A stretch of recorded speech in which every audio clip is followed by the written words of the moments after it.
mbote batata ba mama bande ko senga ko ibaki bozali ebele comme d'habitude chaque dimanche à partir de 19h05 na CCTV pour la Rolande émission na bino sur le podium avec votre humble serviteur Danou qui fout la rediffusion de cette émission dimanche et encore à minuit et jeudi na 16h juste. Toujours émission na bino sur le podium avec votre humble serviteur Danou qui fout la candidat ko bana bi mikolo boko mesana. Mutuna mutuna to mesani na nini? To mesani na changement ya makambo nyonso ou bien to mesani na passe. Mais si la bino nyonso faut pas m'appeler, nous sommes en direct bel et bien à Kinshasa qui est la capitale de la République démocratique du Congo. Pour nous arriver à que tous en direct sur la match à Liverpool, non, n'est-ce pas?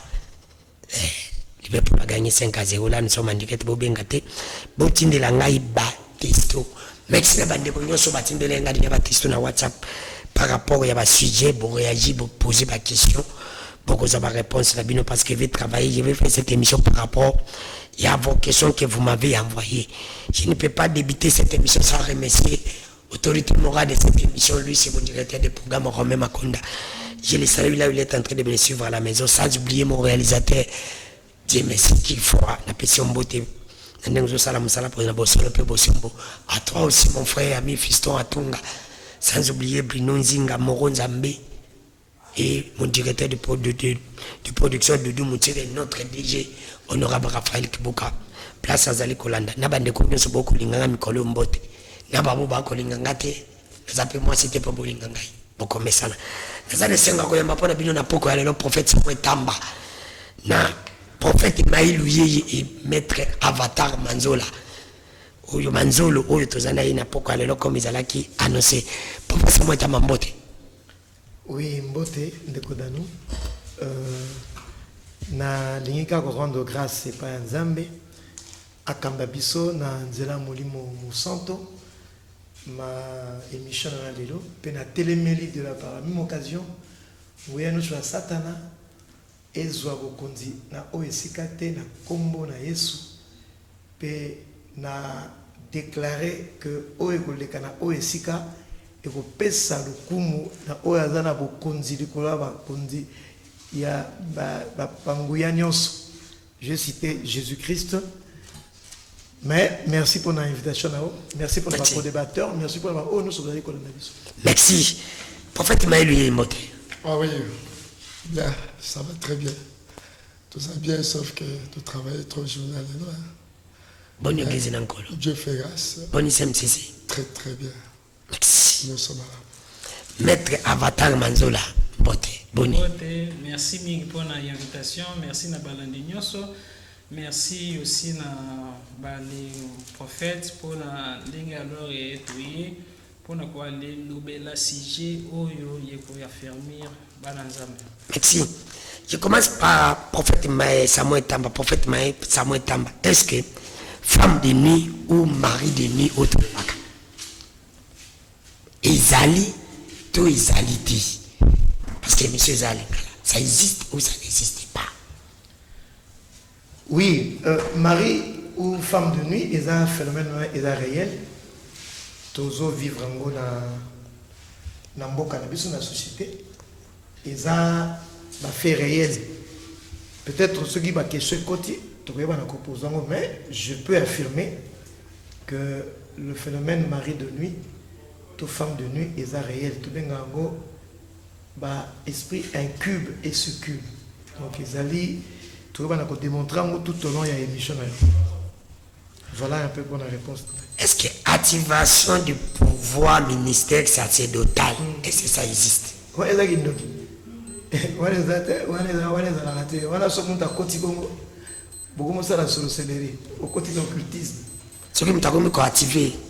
Il faut d'abord mais quoi activer le ministère sacerdotal et comment il et quoi activer comment Kindoki? Comment Kindoki? Oh, et tant Kindoki pour les automatique. Net biso awa tous un sacerdoce il y a Melchisedec avec Jésus-Christ. Ce qui moto andimi Jésus-Christ na vie naé a activé malamu. D'office il se fait d'office malamu. Ce qui va commencer à maramuso et comment Kindoki? Est-ce que moto andimi Jésus-Christ? akoki koaméliorer te spiritualité na ye. Kasi na kati kaka ya nini? Kati ya maloba na Nzambe. Chaque jour, il y a une Bible qui dit non, chaque jour, donc il faut être progressif. Dans 2 Corinthiens chapitre 3, verset 18. Moto oyo a mesana la vision en Nzambe, mikolo nyonso boko inaye. Azo kende de gloire en gloire. Donc quand chaque jour, on s'en 10 minutes, 2 minutes, et puis c'est la volonté de Dieu. Dans nous. Donc elle est de gloire en gloire, tinako simba statue parfaite ya Christ. Attention na tina ba activité. Azo tambola na marche na eza elongo bali Nzambe. Azo ko banga Nzambe chaque jour. Azo tambola na ba principe ya Nzambe o eza déjà établi. Il n'a plus besoin d'être activé. Parce que au fait, il y a un moment dans Jean 4, Jean chapitre 4, on nous parle des vrais adorateurs. Des vrais adorateurs. Et Jésus pouvait dire que non, Azo Luka, Natang Oyo Batali va vrai. Parce que dans nous, il y a aussi de faux adorateurs. Alors le vrai adorateur, chaque jour, il s'améliore. Tant qu'on continue à la présence en Zambie, vrai adorateur, il a une présence en Zambie. Tant qu'on continue à la présence en Zambie, il c'est ah, tala, moi les sous, pour ce côté, moi mbeba. Le vrai adorateur, il a un correcteur, il a un encre. Qu'on soit pas séparé dans les sous, au lieu qu'il y a un l'élo, au mati dimension. L'obéissance, quand nous allons dans ma baie, chaque jour tu es dans la présence de Dieu. Aux la salité, moko, yango avec non, on a contemplé Kanzambe chaque jour. Azo kene de gloire en gloire. Merci, prophète Samuel Tamba, merci. Maître Jean-Pierre Manzola Avatar, même question. Nabandi, est-ce que vous avez une femme ou un mari de nuit bazalaka? Prophète Arabi, oui, bazalaka. Est-ce que l'activation des pouvoirs dans les ministères sacerdotal, ça existe à l'obé et ça kindoki? On est allé kindoki. Parce que c'est comme tu dis déjà dans X fato côté lié. Yoko kolbani na. Ok, na banana na question ya liso. Oui, est-ce que la mari de nuit na ba femme de nuit bazalaka? Dans le livre, il y a Osée chapitre 4, verset 10. Donc, verset 6. Osée chapitre 4, verset 6. Mon peuple périt par manque de connaissances. Connaissance, c'est les mathématiques, connaissance, c'est les géographie et les connaissances mystiques. Quelque part, dans le Saint-Esprit, ce qui a yeli, il y a les anakana, mabongi, 7. Il y a 7 dons. Dans les 7 dons, ils ont la science. Science, il y a ici géographie, biologie, et les sciences mystiques.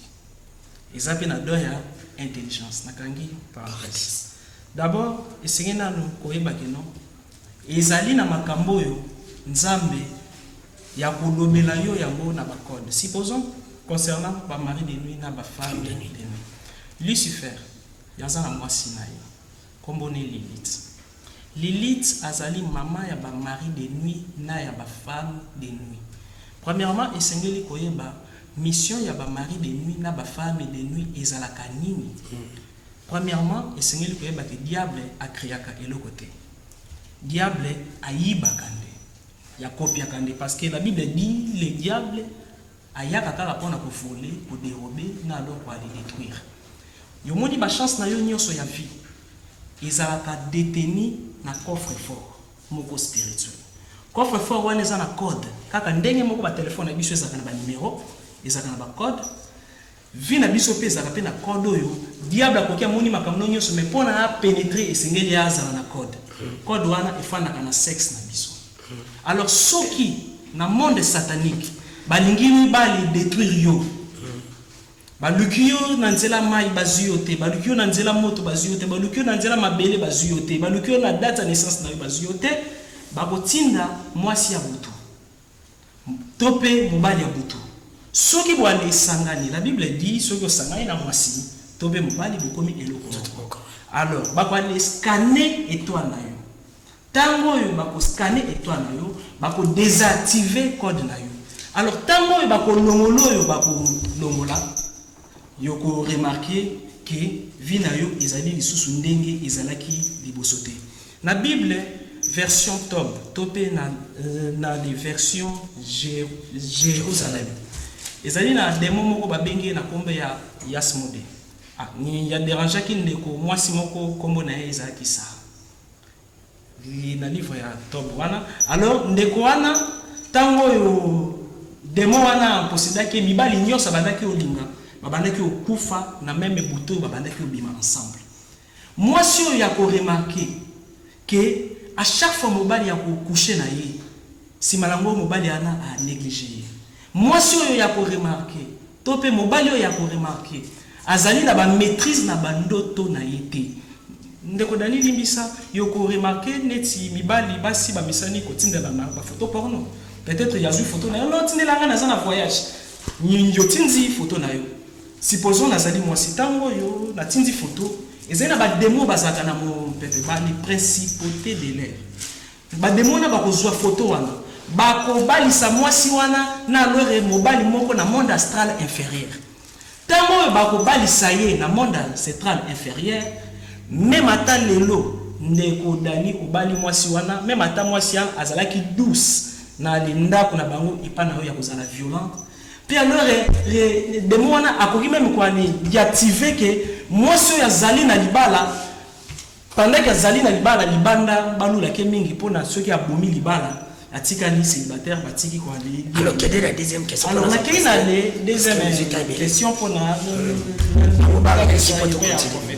premièrement prophète papa na zeli na gauche alobi que ba les activaka sainte c'est ni esprit et c'est d'abord ya yebakeno na Bible quelque part bazali kolobakeno Jésus na ba disciple na ye soki akei ko aller enseigner la population abanaki enseigner na ba masapo veut dire azali au code enseignement mais ezali na ba enseignement mususu abanaki otangisa kaka 72 nini disciples ezalaki na misusu abanaki otangisa 72 banata banaki kotangisa kaka 12 apôtres mais pona abimisa moto akufa Moïse na Élie amata azwaki Pierre Jacques Jean makambo nzambe papa nanga alobi ono wana ezali kindoki eza mokie makambo nzambe eleki kibondoki na bondoki. Vous savez dans chaque domaine esengeli koluka ko se perfectionner ya wana yomoni bale sali ya nzambe mingi azali obenga na démon azali omonete parce que akanti ke nzambe alors ya ko fungole misu malamo non esengeli yope oyeba comment alors nzoto no e fonctionnaka. Connais-toi toi-même et tu connaîtras l'univers. On va passer parole à prophète pour nous aller monologuer parole. Merci prophète Maïloui. Olandi Ndenge Maître Jean-Pierre Avatar Manjola Lobby. Elle a solo besoin de sa moto. Est-ce que Makamanzambi c'est une activation? Est-ce que Babari de Nubai prophète Andimi, ça m'a été Andimi, il peut Andimi mais il y a PC pas détail. Prophète ça m'a été Andimi qui activation Nzambe ba activa kangote parce que vous allez à Moussala Nzambe vous allez déjà activer. Mais t'as pas activer kango. Yo Golbani. Voilà, merci beaucoup Papa Danou. Je pense que après ma version biblique. Nengi prophète Nalobi, papa, na mon frère qui est à côté, à ce qui concerne ma Marie de nuit, c'est vrai. Baza a tout à fait raison. Et puis s'il vous plaît, bandeko bo benga te toza direct na koyamba ba pete botinda ba testo. Oza ko benga déjà ebele. Donc ça tellement de expliquer, donc papa soutaki na profondeur, hein, et là qui c'est que il a vraiment des recherches dans la patria, plein la parole de Dieu. Papa peut prophète répondre par rapport à Marie de nuit, c'est très clair. Mais si quelqu'un a une contradiction par rapport au prophète, à ce qui concerne les dons sacerdoce, ils ont activé. Alors, de ce cas il faut des baisers. Déjà, nous avons parce que Dieu c'est un mystère. Nous devons comprendre. Mystère en Djambe, on ne peut pas comprendre. On a les sabbats belés. Au moins de tout vendre. Nous avons prophète en Dobo. Nous avons besoin de Sanga. Nous avons est-ce que à mon TV c'est bossé dans ce monde? TV est non, expliquez. Est-ce que vous comprenez? Donc Dieu c'est un mystère. Nzamba mystère. Alors, à ce qui concerne activation, activation à sacerdoce, oui, on active. Parce que comme cet esprit demande la sensibilité. Si vous n'êtes pas sensible, on lui vous sent tout échappé. Bible n'attristez pas l'esprit. Vous comprenez? Quoi attrister l'esprit de ici, qu'on vende sa quigna, qu'on l'a sa priorité. Mon lit, mon moussette doit être activé. Pourquoi nous prions à tout moment? C'est pour activer l'esprit qui est en vous. C'est pour activer le sacerdoce. Sacerdoce, c'est ça la biso, biso, tout ça, sacerdoce, c'est la biso. Mais un pasteur qui ne se donne pas n'a prié. Ça me dit que mon Dieu nous a fait ça la terre. Et on dit, papa le dit, il y a des gens qui prient, qui font des délivrances. Beaucoup de prophètes, de pasteurs aujourd'hui. Ils font des délivrances. La raison pour laquelle je me suis dit que je me suis dit que je donc, les sacerdoces doivent aussi être activés au moyen de la prière, pas autre chose. Merci. Prophète Samuel Tamba, vous avez très bien suivi prophète Emmanuel Luyeyi. Alors, les sacerdoces doivent être activés moyen la prière et leur homme société. Il y a lobby, les Akindok, Olandi, maître, avatar, n'est expliqué. Après, c'est la verset biblique. Oh, n'a pas un peu de temps, on va expliquer la verset biblique. Mais ma camarade, il y a le péché dans la Bible, c'est ça qui est condoki. Ok, merci pour la parole aux hommes Sélingaï. Ma version pensionnée dans la Bible était au PC de Bissoua, ceux qui. Bah, osez dans la Bible était. Oui, avatar à la Bible était. C'est la Bible était. Donc, de la science, on est là. Ah, c'est le son. Bah, il est Bible. N'a qu'à ma Bible. Quand ça nous a Bible, n'a qu'à nous. Après, ça n'a dans la science, c'est ça. Ah, dis-moi si tu n'es pas la Bible. C'est la réponse. Après, ça n'a dans la science, il y a mon angoisse. Dans la science. Il y a dans l'intelligence. Après, son mot. Ça va mettre à ma tante. Donc,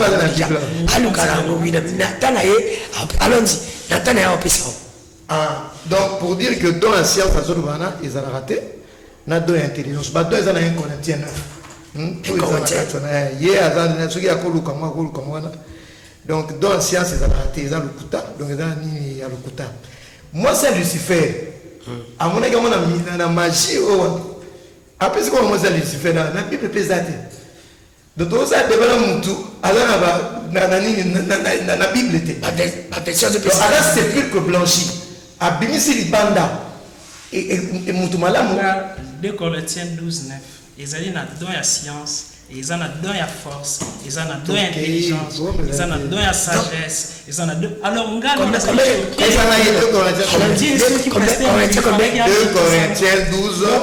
2 Corinthiens 12, verset 9.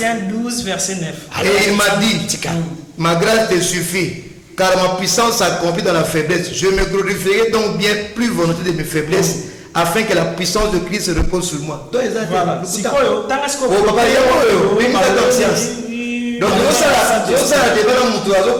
je ne sais pas. Donc, moi, c'est Lucifer, et ils ont versé. Donc, c'est pire que blanchi. Libanda a la tipembe, mais la katisa a coupé. Et ça, on nous a qu'ici. Nous avons l'équipe de Jésus. Mais nous avons malade. Bah, on est bien comme bébé ça, il porte un ensemble. Auto penga là-bas, tout ça là-bas, et peine là-bas, et pervient. Faucon là-bas, aigle. Bah, aigle est solo. Il y a même pas épervé. Pas ça clairement dans Libanda. Pas à faire dans la Bible. Avant, on a pu savoir verser à deux en science. Ils ont raté. Ça peut s'y s'il vous plaît, s'il vous plaît, malheureusement, pas professeur. N'avec minimum, nous sommes des mots au salaté. Des ballons vont compléter tout. Bon, nous avons les athées.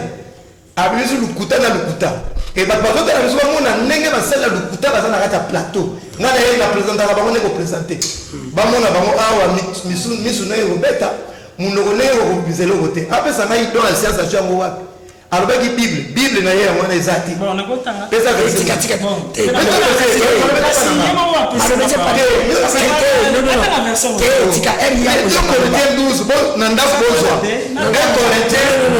Corinthiens chapitre 12 verset 9. Dans la science des avancées. Alors, il va attaquer Lucifer, moi si naé, ils ont la verset ni. Astre brillant. On en parle dans Ézéchiel 28, dans Isaïe 14. Après ça, ils sont mentionnés comment on a joué en roi. N'a pas mis dans la Bible, les athées. Voilà deuxième élo on a PCA. Quand il y a sexe, big papa. Ephésiens 6:12 verset PCA. Il y a encore un rappel dans la Bible pour nous ça pas. Ko ça na Bible ça ko yebsi no me Mais verset besoin dans le kuta. Quand il y a sexe c'est papa, c'est là Ephésiens 6:12 nous parle. Il y a Corinthiens 12 verset non verset 8. Mettez c'est là elle A changé. Verset 8, tika la tanga. verset 8. Alors 3 fois j'ai prié le Seigneur de l'éloigner de Il y a moi. Corinthiens 12 verset mais il y a un on a sauté une Mais comment tu Voilà la Bible. il y a Corinthiens 12 verset alors 9 yoka natanga siku. Il y a en effet dans verset 8 il y a en effet allez donner par l'esprit une parole de sagesse, une parole de sagesse à un autre une parole de connaissance. Lorsqu'ils ont parlé de la connaissance, de la sagesse et de la science. Merci. Mais ça, Alors dis ça ça. Alors dis Papa. Et là, tu déconnectes, na aidé. Mais c'est Les gars,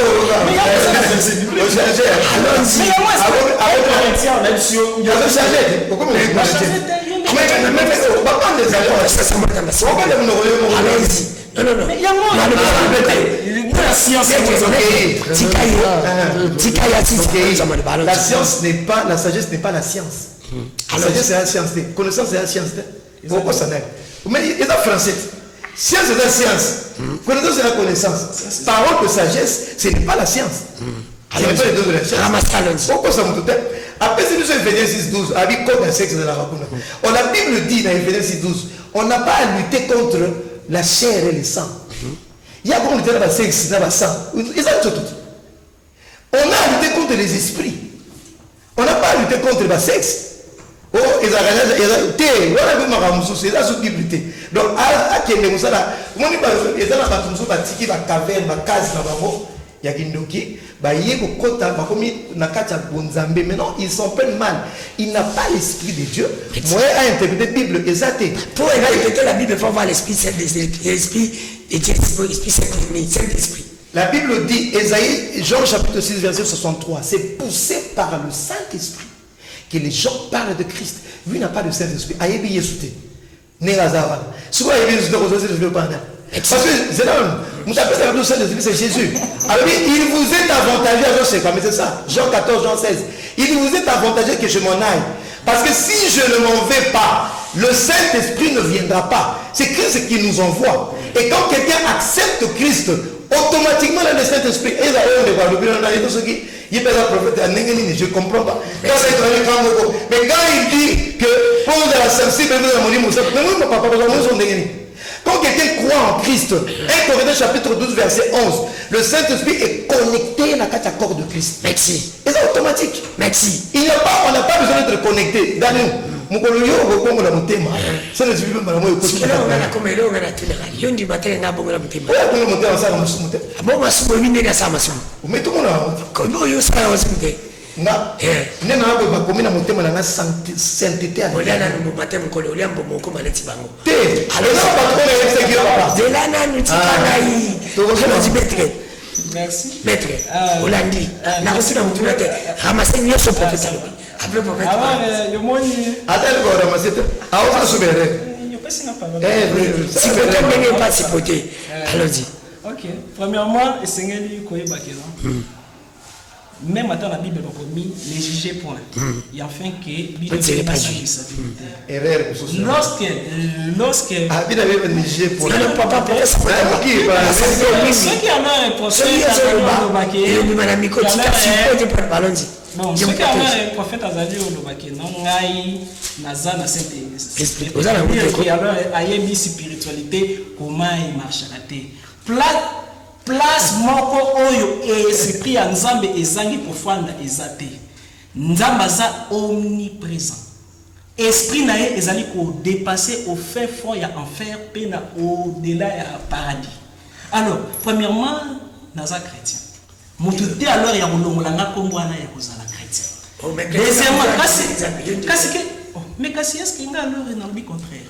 nandinga Yesu Okopi chrétien to. kasi tika na continuer te tika na continuer prophète azali lo makambo bato ba mesala koyoka makambo nzembe za science esengeli obimisa biloko sika tapo bato bayo alors nini prophète alobi ke na kati ya Bible na ba deux ya Saint-Esprit deux ya science ezali te soki to ali tali même définition ya science égale la connaissance non science égale la connaissance. Alors, côté Awa, dans les 1 Corinthiens, chapitre 12, dans le verset 9, Balobi bien, à un autre, la foi, par le même esprit, à un autre, les dons de guérison, par le même esprit. Dans le 8e verset, Balobi, en effet, à l'un est donné par l'esprit une parole de sagesse, à un autre une parole de connaissance. Parce que parole à sagesse wana, ya connaissance wana, ezali ya bama sa côté. Connaissance ya nini, sagesse ya nini. Soki meme Yesu mwana nzambe, esengela ki parcours na ye, pona ye zala ya complet, esengela ki azala ya cadré. Biso banani pona toa loba keno kaka deke na lobi ke Yesu azali mokonzi nanga mobikisi nanga mbala moko badonyo so elamuki soki meme pona koyeba kokoma esengeli bale ya cadre ngai biso banani koloba kaka ke soki nandimi ke classe e ko bonsanga vie veut ke mbala moko meme atana landi makambo professeur azali kolobate même attendre aller pousser ba recherche nangate mbala moko na komi sage non yo kana kasoma pasteur ndeni zana na nona avancer nazana na côté wana na alors tu cette explication alors premièrement et c'est nanu koyeba kino l'esprit saint na kati ya motu ya les zali alors na les 4 degrés ya âme na les 4 degrés ya âme wana tozali na niveau yo babengi gouffre. Ezala niveau yo babengi watch, ezala niveau oyo babengi nefesh, ezala niveau yo babengi neshama. Ba mwana na le infanta monte ezali ba momoko hébreu. Alors gouffre ezali mutu oyo yazali na le but ya nyonso. Moli one kangami akoki o percer l'esprit na yete pour na ye se développer. Mutu ana akoki kwa li produire miracle te, akoki o mona miracle te, yakomi kaka lokola motumoko animal. Deuxième degré à watch ezali degré à chercher. Et degré à pasteur, degré à prophète, degré à biso. Ezali ba les degrés à moto azali ko aller luka vérité. Plus yoko luka vérité, plus yoko ki pe aller trouver vérité mutana akoki ko mona miracle ndamo. Troisième degré ezali degré à nefesh. Degré à nefesh mutana yakoki o produire miracle. Ezali degré oyo nani oyo Pierre akoma nango amoni Jésus atambo na mai dès qu'amoni atambo na mai yebe atambo na mai. Quatrième degré ezali degré oyo mutoki na yo ya pamba elili na yo yekoki o produire miracle. Ba degré wana nyonso ba le activa kango. Foi ezali na ba chambre. Tellement que minute ezali muki ngwana nazali koyeba te comment alors na ko fumula ngo. Bible les accords. Verset ya Bible moko ezali na oui alors degré à profondeur. Est-ce que yoga, t'as ce que la conséquence il y a ignorance. Ceux qui mutu aye yalobi prophète nalaki na mutu na loti na zo pour moi prophète yaloba nini sorcellerie inconscient parce qu'il y a sa connaissance. Mais ceux qui accueillent côté à passion azali na connaissance yaloba non mutu nyoso azaka na oui physique éthérique astral mental causal biblique atmique christique. Mutu nyoso ceux qui alali molimo ne se détache.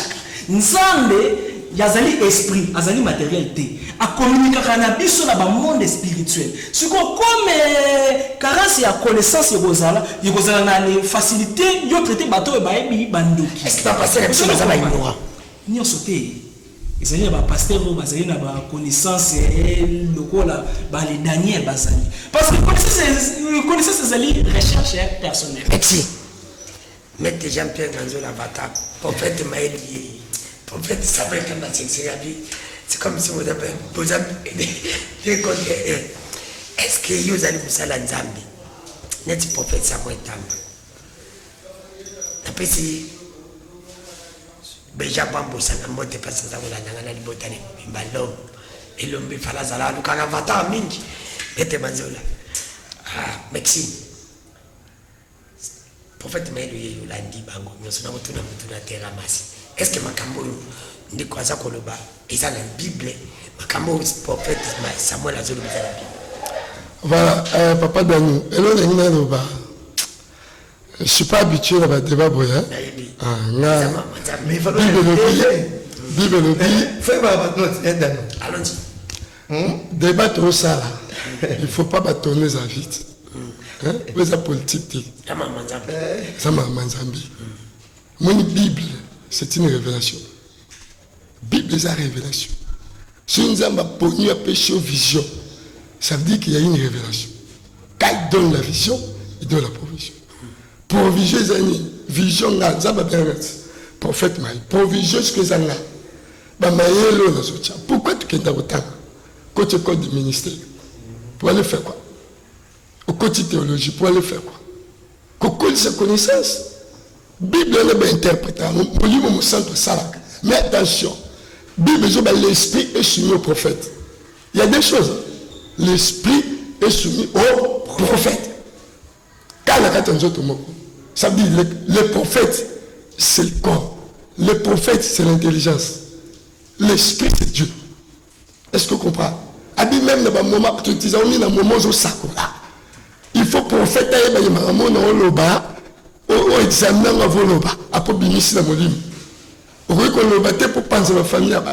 c'est une dimension. Est-ce que vous comprenez? Naza pour cette toki na lecture belé tota té tota musa nzambe ngai depuis la bani musa nzambe ko 18 ans. Ça 18 ans. Depuis 2004 tilelo na sala na domaine de prophétie, mon église est stable, na so kamande molimo musa tinenga na sala na la gauche té na la droite. 2005 je parle bien par rapport à ma vision, je travaille. Est-ce que vous comprenez? L'esprit est soumis au prophète. Et puis, il y a le plateau, il y a un danger, danger par rapport à quoi? Il y a le plateau, moi je suis saint par rapport à quoi? Par rapport à s'inquiéter. Ah, laisse. Allons-y. Tika, il faut laisser ça. Tout ça, le débat, alors, moi, ma question. Quand tu sais, on a montré à Balanzambe, pas comprendre. Alors, est-ce que le prophète Samuel Tamba, par rapport au prophète Maël, avant notre prophète Samuel Tamba, par rapport à Yako, Nengo le Biako, Kolesa Molimo, Kotanga, Neto Tanga, Kawi, mais pas par rapport à Nengo le Média Batanza, Kolobe par rapport à Nengo. Là, on occupé, là, on occupé ma mère, Dieu que là, on occupé ma mère. Il y a côté ma mère, c'est occupé. Quoi, on occupé. Là, on sait que va pas payer. Là, il faut l'occuper. Il y a s'occuper. Voilà, pas. C'est bon. Il y a s'occuper. Là, occupé. Là, occupé. Il y a occupé, mais là, occupé. Là, occupé. Le pas, il y a dit, ouais, je ne vois pas. Il y a peine, il dit, oh non, non, pas. Moi, je parle aux Zambalaksanga. Personne ne va l'occuper. Il y a occupé l'été. Vous comprenez? Aux Zambalaksanga. Personne ne va l'occuper. Tout ça, discussion dans le Zambalaksanga. Est-ce que la version va passer, version, il y a lobby. C'est biblique. Mais est-ce que la monnaie est possible? Parce que là, c'est un projet aussi. Pardon spirituel. Pardon spirituel. Il m'a demandé. Dans quel verset? Pardon spirituel. On a un projet aussi. Alors, c'est un problème. Un projet de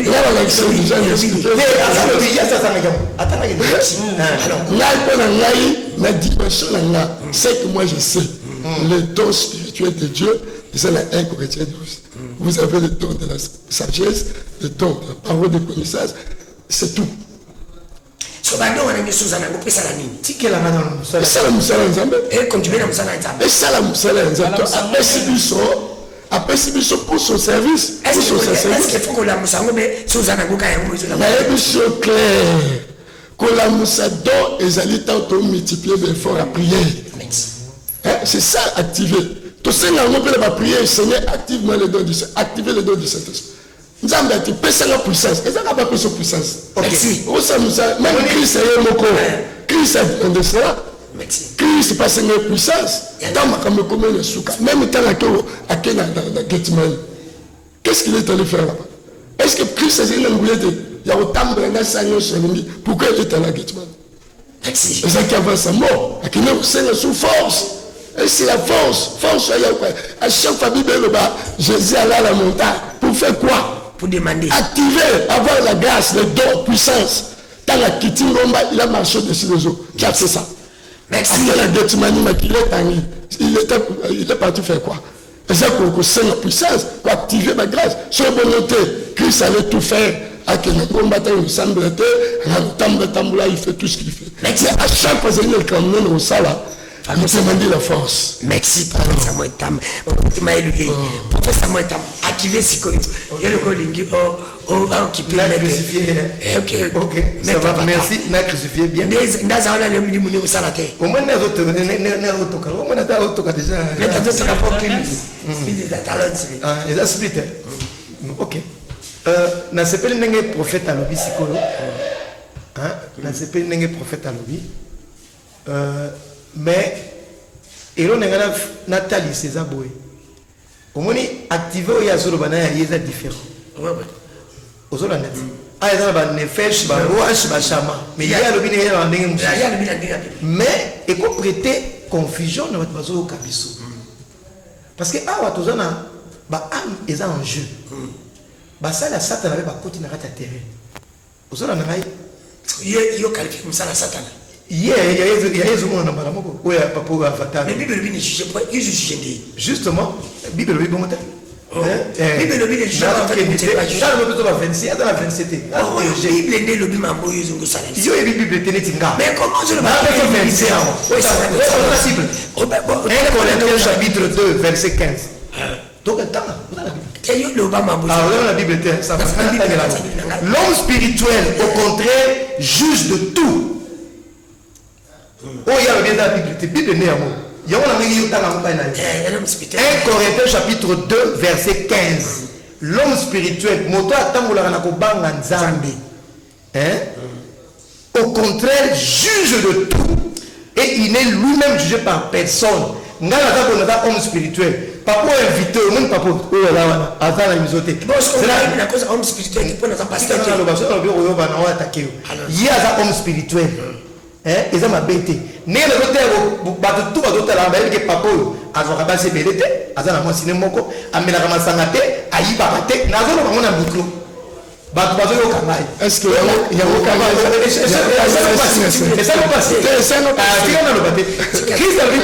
quel je suis? Bien me pose à la bonne, Nazar mon santo, pose à la paix ma santo. Parce qu'il est écrit, il y a un mais qu'est-ce que la Bible dit? 1 Thessaloniciens chapitre 3 verset 8. Et oui, sans la sanctification, personne ne verra le Seigneur. Chaque jour. Chaque jour. Sauf qu'il y a ça. Il n'y a pas le bien. Bonjour, on s'en doute. Il a beau été. Merci.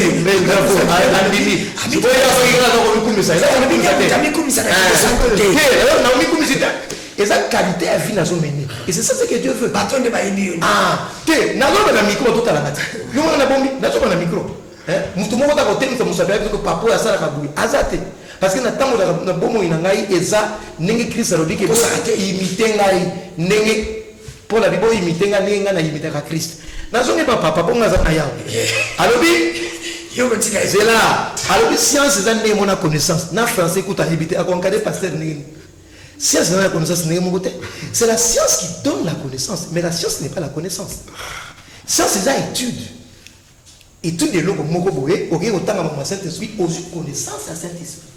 Mais il ne peut pas dire que la science est égale à la connaissance. France n'a pas mis un problème. Ce qu'on autant de pas encadré par passer le nez. Mais bien que vous n'avez pas d'académie. Non, on n'est pas né Mutasata. Non, on n'est pas né. Nakeyawa, après c'est un niveau qui ndoki, na kisi. Alors, na gouf, nash, nefesh, kindoki, kisi. Bible le Bible, Jean 14, 12, bon, on fait la miracle. C'est lui qui croit en moi, fera des œuvres au moins la série. Après ça, la boucle est mon nez. Condition mon bokaka. Dans la définition, il y a science. Oui, ça ne pas. Allons-y. Yo, on a science. Allons-y. Ça va, merci. Allons-y. Papa. Jean 14, 12. Tu as autant la science. Il y a un verset Bible. Allons-y. Pendant que vous avez un miracle, ils ont dit que chamate, ils ont dit que nefeshte.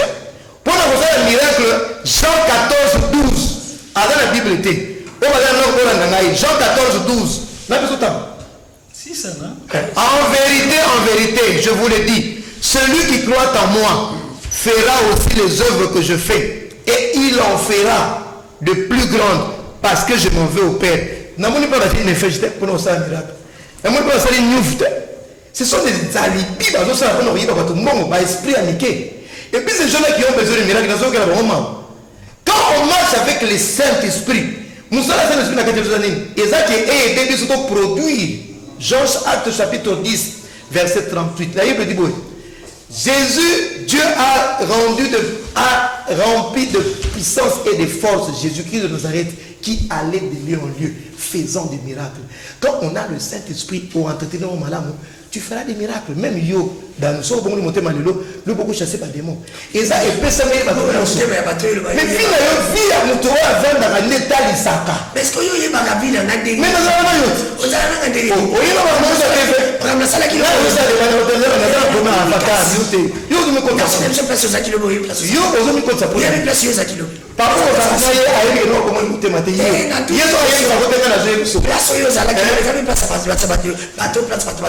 Dans tikela avatar yo va non paiement yo to sala tikana somba au lugana comme papa pour faire le miracle on n'a pas besoin d'aller dans la nash dans la nefesh dans la chama lukuta on a besoin de mourir pour faire le miracle Bible et amour Jean 14 12 celui qui croit en moi a cause la miracle kutu kolekanga wana parole à Jésus a fondé le testament au cause la minene tout ça n'a pas bâti chama wana ti n'a pas bâti nefesh wana ti n'a pas bâti gouffre to nash wana ti merci metavata Jean 1 Jean 14 Jean 14 verset 12 croire en Christ et point barre et pas na yozate Vous passez mon parole. ramasser pour ma salle ah on ramasser le Siko na rôle ba non. ramasser ngala le Bible Alors si na lo ba kasi prophète. Bon, siko na lo ba. Yoka. Yo moni yo minyo soyo. D'ailleurs, moto a yambi Saint-Esprit, il aurait reçoit son cas, ils aura humilité.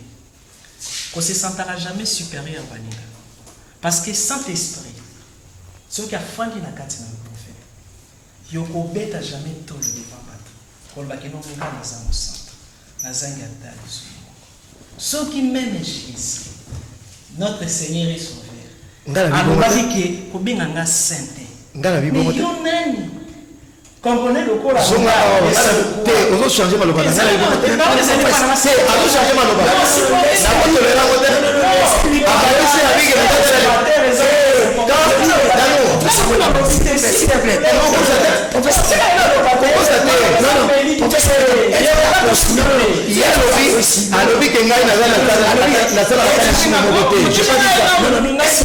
s'il vous plaît, elles ont protégé.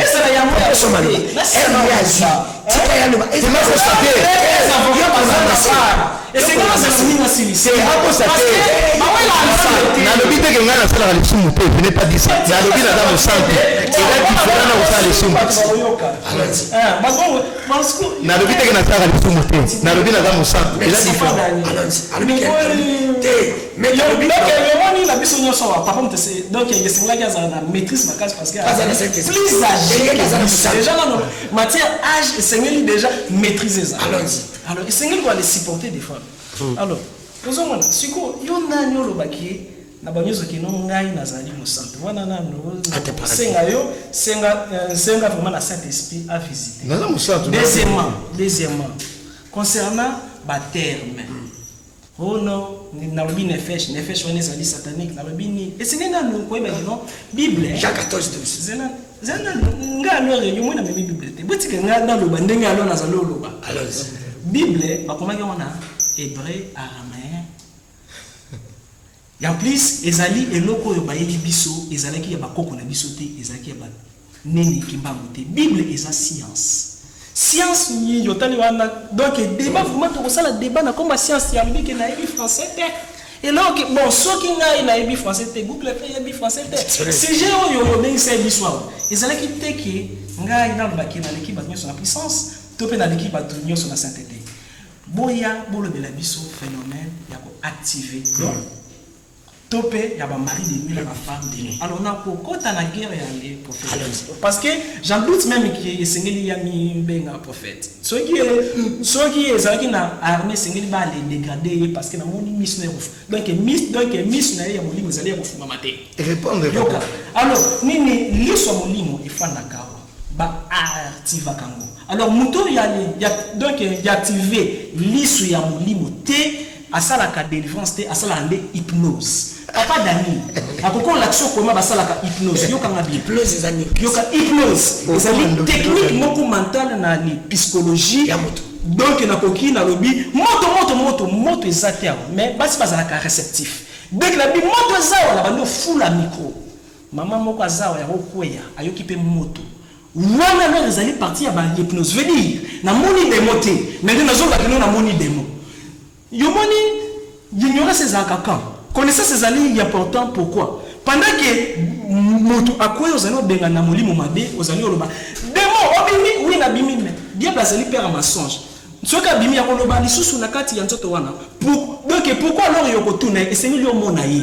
prophète azam miso ya kofuma te wana connaissance ces alliés important na zo tiko na li sujet quand on la thème yo lobaki ya mari de nuit na leur femme de nuit parce que wana tozo lobela te parce que ba vieux ba tezali o beba wana premièrement esengeli koyeba ke non nini oyo ekoki ko aller attirer yo ba mari de nuit na ba femme de nuit conséquence nango na vie na ngai ekozala ndenge nini deuxièmement ba do ya Saint-Esprit parce que nga non na ko kipe tel que prophète azali obeta ngai na niveau assez donc nga non na obeta likolo ce que alors ya bunga bungi ya ko na bible amona na bible ya mona wote a débrouiller na ndenge na alors nini alors ya nzali wa na le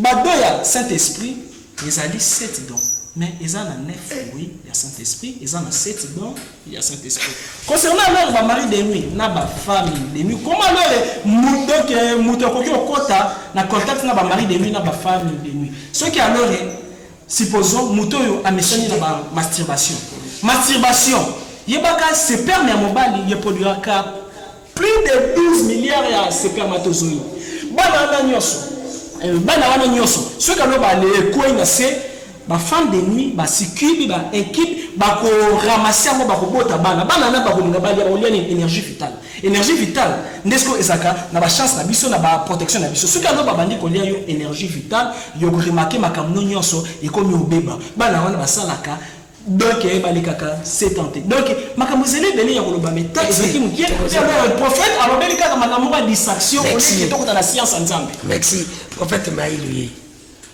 malebamboka quelque chose ani même makambo bango balobi ozongera on so na comprendre au prophète Samuel Tambali pour comprendre l'autre pesa comme parole alors na ngalo kaka hein allons-y par mon monde ba prophète qu'est-ce que comment on peut faire ils ont une femme de nuit muto akoyeba ndeni kasa na mari de nuit parce que il faut préparer la question bien. Tout la kiawa pour les femmes et des maris de nuit en plus pour activer la peur. Il faut préparer la question. On dit bien que ça existe. Tout ça là, ils sont bien tenus. Ils sont pas ça et passer la discussion belle. Là, la réussi papa d'abord. Là, la réussi papa. Quand elle a âge papa, à papa la bichon. Toujours peut se respecter. Mais là, la nuit, sa papa, il faut Galette 5, 22 ça. Un prophète à Moutakal. Prophète des évangélistes, c'est un gars papa. Prophète, bah, vous le regardez. Il m'a prophète, il m'a baba. Prophète, après, dans le kit, prophète Azanganga. C'est on a les connaissances. Il y a un sacerdoce. Ah, bon évangéliste, là, ça se fait.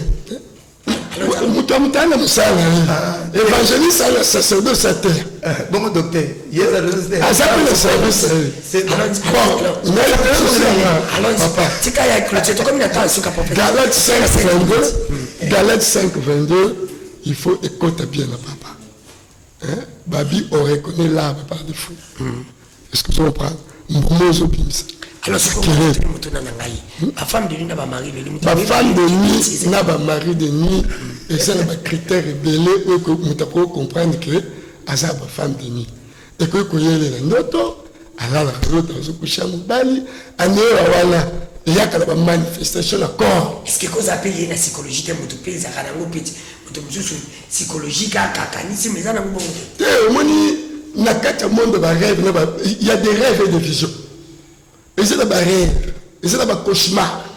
Est-ce que vous comprenez? Ça va cauchemar, elle va vision, elle va rêve, de tout ça. Donc, nous sommes la signification. Surtout, on dit que l'accent, ça va prendre beaucoup de temps. Ça veut dire que nous ne sommes pas pour l'autre, on va prophète, il faut que nous sommes là. Nous y allons avant de dire. La prophétie, et ça sorcellerie en Zambie, et ça mystère. Ça veut dire que la vente de Bosso, Moutaye, a eu consulté là. Papa, là, la poste Nzamba de Belanga. La vente la quitte. Oui, maman, merci. Nzamba Pambola. Nous, nous sommes mission. Avec que maman Moutaye de Loba. Gata Onaza. Malobo Moutaye Loba. Au quotidien, au centraliser l'esprit. Pour comprendre, détecter quel genre d'esprit eux ont comme ça. Merci. Et ça un monde mystère, il y a mystique. La prophétie, c'est ça. La bonne zambé, la lobanga bangangate, la bougie, avec Jésus-Christ, on a vendu de se concentrer, esprit, exemple, latinga. Je travaille dans un monde comme des autres. Merci, c'est ça. Ça m'a été en fait, il était comme Nasuka. En fait, ça m'a été un petit numéro, clôturé, 1 minute. Merci. 3 minutes, 1 minute. Pas de problème. La Bible, il y a 7 identités. 1 Corinthiens 12, on est à 9. C'est toi, Nabi, Maramé, allons-y. 7 identités. 1 verset, la pétition, tu as bien 9, et dans 7.